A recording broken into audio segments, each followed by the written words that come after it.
What's up, guys? Just here back to my channel. Tonight I'll be doing a review for AEW Dynamite, so let's get to it then. Alright, the show kicks off this week with a cold open, which features Renee Paquette catching up with Switchblade. Jay White outside the arena, he talks about he's had to trust on others due to his ongoing battle with the Death Riders. He says because of that, he's relying on guys like FTR and the RAR superstar Cope. As he continues talking, he sees John Moxley and the Death Riders appear next to him.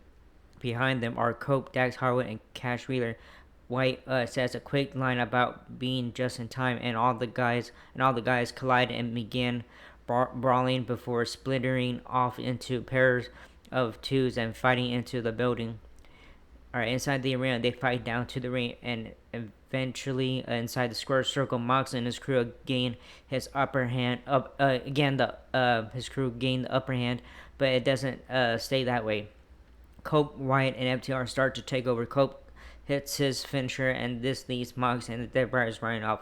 Cope asks Mox as he's leaving for an answer to his challenge for an AEW Championship match at AEW Revolution. Mox comes back through the crowd. He gets on the mic and turns him down. As Mox and his crew go to leave again, Jay White gets on the mic and stops them. He issues a challenge to Mox and Claudio Castagnoli to take on he and Cope in a match in Brisbane at AEW Grand Slam, Australia. Mox didn't answer on the mic, but appeared to agree to that one. The commentator said as much, anyways. After that route, as camera runs down the advertised lineup for tonight's show. Alright, we see a digital exclusive from this past week's episode of AEW Collision. Shows Buddy Matthews confronting AEW Continental Champion Kazuchika Okada. Backstage, Matthews challenged him to a match, but Okada shoots him down. Matthews says it seems like Okada is still a bitch. Then walks off. Okada calmly mumbles under his breath, "I'm no bitch." He turns and sees the female backstage interviewer and softly repeats again, "I'm no bitch." Hilarious stuff from Okada as always. Yeah, the way he says it's fucking hilarious. After this wraps up, an official match graphic flashes across the screen, officially confirming Kazuchika Okada versus Matthews for the AEW Continental Championship at the upcoming AEW Grand Slam Australia on February 15 in Brisbane. They mentioned the other matches confirmed for the 2 out of 15 show and move on. Okay. Alright, first match, finally, Will Ospreay versus Mark Davis inside the arena. We hear the familiar sounds of Will Ospreay's theme music hits. Dario Sasson makes his way to the ring for our first match of the evening, where he is scheduled to face a mystery member of the Don Callis family. Alright, Ospreay settles in the ring, music dies down, Don Callis comes to a ton of boos. He gets on the microphone and builds up the mystery Don Callis family member that Ospreay will be facing.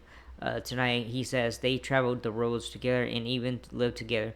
With that said, former member of Aussie Open, Mark Davis, is introduced. He heads to the ring as Callis heads to the commentary desk to join Excalibur, Tony Schiavone, and Taz on the call. The bell sounds and the crowd immediately breaks out with loud "You sold out" chants aimed at Davis. The two trade vicious shots, and then it is Davis who ends up settling into the early offensive lead. Callis sings the praises of Davis all the while on commentary as the action continues. The show heads to a mid-match commercial break. When the show returns, Ospreay is still on the offensive, but not for long. He starts picking up the pace as he does. The crowd loudly starts getting behind him. In the background, Ospreay begins fighting into the offensive lead until Davis blasts him with the big chop to slow down his momentum. Ospreay forges ahead, steadily back into a comfortable offensive lead. He hits a springboard cutter for a close 2 count. Callis popped from commentary desk and almost got involved right before Davis kicked out. Ospreay, I'm so sorry, you guys see me. Ospreay sets up a hidden blade but runs into a big lariat from Davis. Davis hits a pile driver for a close 2 count. He easily rips the turnbuckle, patting off one of the corners. He sets up a big spot, but ends up walking into a vicious hidden blade from a sprinting Ospreay. Ospreay follows up with an intimate cover for the pinfall victory. So winner is Will Ospreay. After the match, Ospreay gets on the mic and addresses Callis at ringside. He brings up Callis to surprise him with some of his new friends, referencing Mark Davis being the mystery opponent who is now part of the Don Callis family. He says he's got a new friend in the bag as well, and it's a guy he'll be teaming up with in Brisbane at AEW Grand Slam Australia. With that said, the theme for Kenny Omega hits, and out comes the cleaner cows. Looks like he saw a ghost and runs off, but stops at the top of the ramp and turns and looks at the ring. Omega settles in the ring alongside Osprey and gets on mic. He talks about Mark Davis and not understanding what Cows has on him for him to make a decision like joining with the Don Cows family. Omega continues talking, and out comes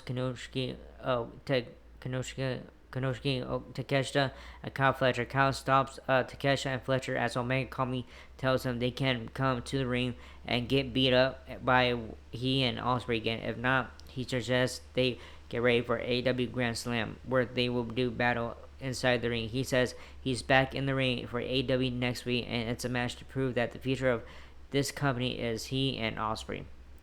Alright, when the show returns, the best theme in the business today hits, and out comes the second trio of MVP, Bobby Lashley, and Shelton Benjamin. MVP sells in the ring and boasts Lashley and Benjamin being the new AEW Tag Team Champions. As he continued to talk, they are cut off by the theme for the Guns. Out come the returning Austin and Colton Gunn to a big pop after they finish their super cool ring entrance. They sell in the ring and talk business with MVP, which culminates in him giving them a shot against Lashley and Benjamin next week, but calling them ass boys on the way out. Alright, we have a backstage thing. With Harry Cameron and all that stuff. Backstage, Renee Paquette talks with Mercedes Monet Puppet, which we saw Harry Cameron is voicing and holding. She appears on the screen to announce she will be doing a live concert on Collision. As she continues to talk, Mercedes Monet comes up behind the puppet and yanks it off her hand. She mocks her for talking about her first win, saying she remembers hers too, and her first title win at 23 years old. She also remembers winning this title and this one, etc., showing off the four titles she is strapped up with. She warns Cameron to stay away from her locker room. As she turns around, Cameron flips her off. Renee yanks Cameron's hand down as Monet turns so that Monet doesn't see it. Monet turns and shuts her door again. Cameron struggles with Paquette to try and flip her off one more time as the show heads to another commercial break. Alright, next match coming out, AEW International All-Star Tag Team match. Hounds of Hell, Brody King and Buddy Matthews versus Don Callis, Femi Kanoshika, Takeshita, and Kyle Fletcher. When the show returns, Renee Paquette is in the interview zone with her special guest at this time. Hangman Page talks about his recent actions, and as he drones on, we see Max Caster sitting in the background, asking him to wrap it up because nobody cares. The two get into a verbal back and forth, which appears culminate with Page getting a match with him. Inside the arena, theme for the House of Hell, and out comes the duo Brody King and Buddy Matthews. They sell inside the score circle for what is being dubbed the AEW International All-Star Tag Team match. The music dies down. Then the Don Callis family's entrance hit tune plays.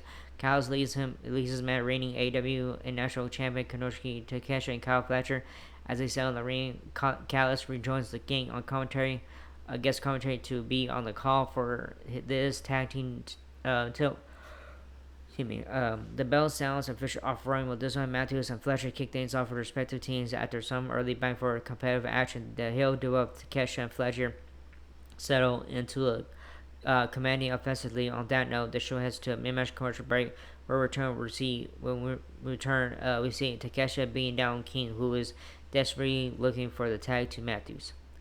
King blasts Takeshita with a big elbow that buys him some much needed time, but before he can make it to his corner and to make the tag, Takeshita holds on to King and then runs past him and blasts Matthews with a big shot that knocks him off the ring apron. He turns around and King blasts him but has no one to tag. Fletcher and Takeshita hit a double team move for the win. So winners are Don Callis, family, Brody King, and Buddy.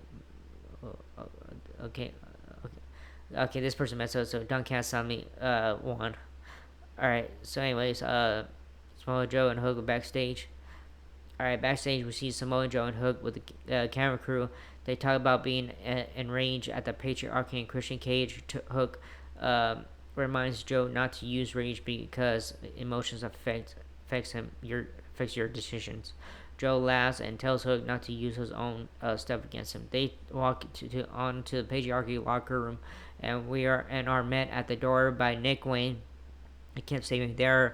They ask where their dad is. They tell him he's not here. They say they should leave, but decide to leave a message. Instead, beating down the patriarchy duo.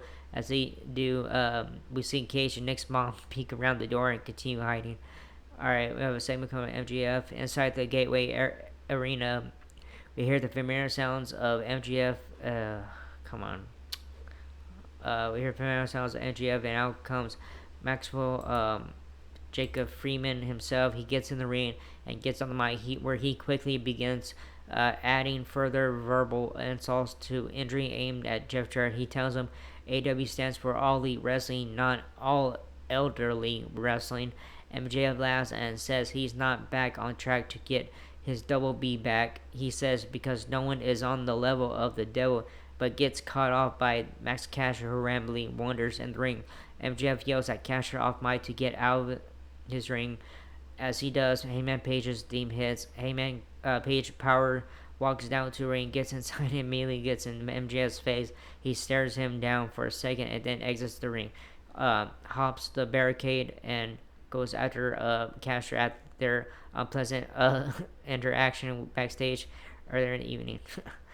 Alright, MJF asks if we're being serious right now. He says this is his time, and he's being interrupted by a no talent hack. Fans chant "Shut the fuck up" at him. He tries again to finish his "Ain't no one of the level of the devil" catchphrase, but this time is interrupted by the theme for Dustin Rhodes. He angrily demands the music to be cut off as Dustin walks off to the ring. Dustin yells at MJF to shut his stupid mouth. He warns MJF to never mention Owen Hart's name again, or he'll punch his teeth down his throat. He tells him to quit mentioning people's wives, ex-wives, and drug problems. He says that's him too. He says he's been to the depths of hell. There's a reason he's still here at 55 years of age, hanging with everyone on this roster. He calls himself a survivor and the last kind of and the last of his kind. He tells MJF he's better than he'll ever be, and his punk bitch ass knows it. MJF says all the years of being a worthless drug addict must turn Dustin's brain to cheese if he thinks he's better than him. He says Dustin is the man who took 37 hard years just to get out from underneath his daddy's shadow. He says what's ironic about that is that after all his work and sacrifice, now he lives in the shadow of his widowed baby brother. Dustin decks him a ton of security, including Christopher Daniels and Jerry Lynn. Quickly swarm the ring and struggle to keep these two apart. They keep breaking free and attacking each other, only to be broken up again. MJF finally breaks free and blasts Dustin with a blatant low blow cheap shot, and then poses over him with a big smile on his face before leaving, stopping only to take a crack at Daniels. Heyman did a number on you, huh? Oh man, we head to another commercial break. All right, third match coming up. Time is Toni Storm versus Queen Aminata. Okay, when the show returns, AEW Women's Champion, the Glamour Maya May, is introduced. She makes her way down to join the gang on special guest commentary for our next match of the evening. After she sails in, the music dies down, and the theme for Queen Aminata hits. After Aminata makes her way out and settles inside the square circle, her tune dies down. Justin Roberts then announces, and her opponent playing the role of the Glamour May. Time is Toni Storm. May's music hits for the second time, and out comes Toni Storm, looking surprisingly quite a bit like the Glamour herself. May does not look impressed or flattered by this all-on commentary, glaring at Storm as she settles in the ring with her finger on her lip like May. As May stays silent on a commentary, but clearly annoyed. The bell sounds and we're officially off and running with this one. Serena Deeb is shown watching on as the commentaries talk about her own recent issues as of late with Amana. Meanwhile, May is doing nothing but complaining in bitter fashion about Storm doing the same thing she did when she reacted the old school Tony Storm character while they were a duo. Aminata hits a big dive to Storm on the floor as the show heads to mid-match commercial break. As the action continues, when the show returns, Storm fights back into the lead and picks up the win. She is interviewed after and acts like May, using her lines, etc. May gets upset but won't get in the ring. Winner is Thomas Tony Storm. Alright, learning tree and stuff are up next. Alright, backstage, Dustin Rhodes is fired up and he issues a challenge to MJF, vowing to be his bitch ass next Tuesday night. After the brief promo segment wraps up, we see footage of Big Bill Powerhouse Hobbs, recent wild brawl, and other issues that Learning Tree had been dealing with, such as Bandito. When it wraps up, we shoot to a special live edition of New York Minute with Chris Jericho and the Learning Tree. Hi guys, says Jericho. He addresses Bandito and then says this Saturday at AEW Collision, he is going to collect on the bounty that is being offered to find the wanted man. Hobbs's theme hits after that, and out he comes. He tears his shirt off and changes at the Learning Trio, who immediately beat him down. The Outrunners tag team run out to make the save, and now all six guys are brawling all over the entrance ramp and ringside area. Security rushes out to break things up. Hobbs and Bill take turns Donkey Konging no-name security guards, and they hop up on opposing sides of the ring apron. The crowd reacts, and they each slowly enter the ring, take a few steps toward each other, and then begin wildly trading punches.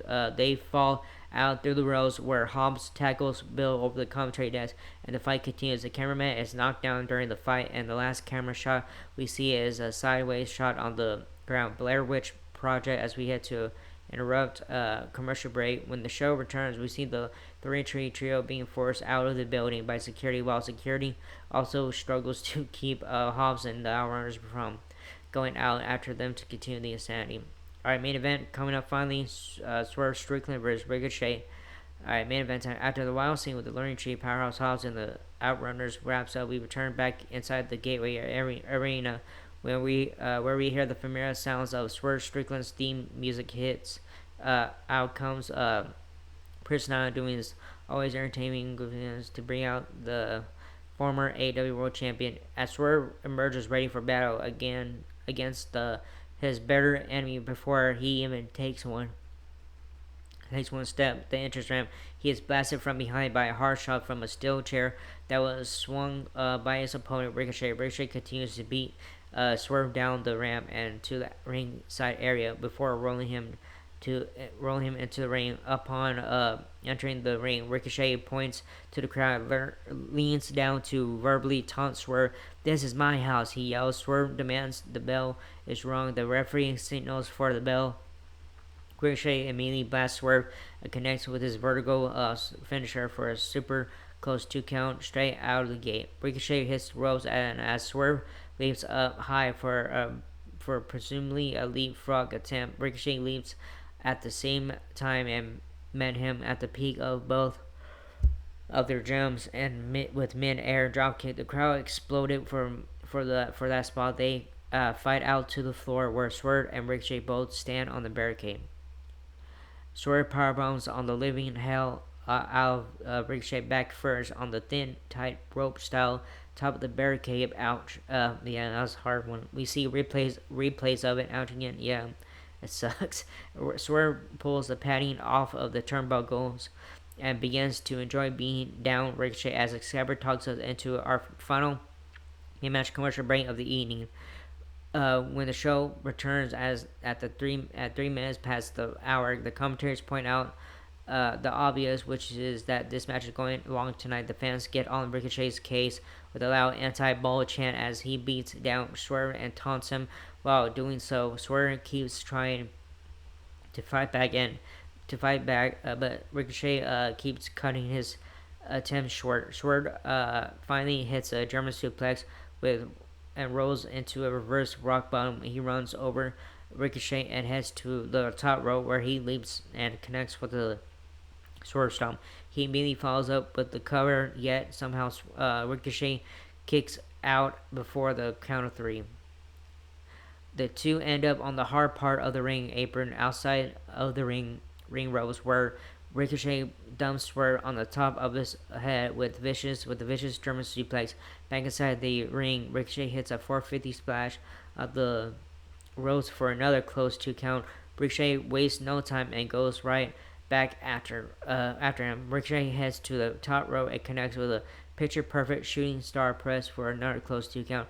Ricochet stalks Swerve as he gets up, but Swerve springs to life and decks Ricochet with the house call. He heads to the top rope and leaps off looking for another Swerve stomp, but instead leaps into a blatant low blow from Ricochet, who follows up with a finishing move to score the pinfall victory over Swerve.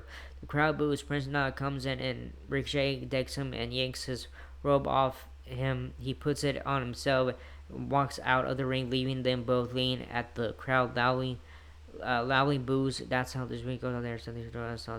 So, anyways, yeah, that was a good show tonight. So, I mean, it was an okay show, not too bad. I don't know. As long as AEW is doing good, doing more better than what AEW is doing and stuff. But it was okay show tonight.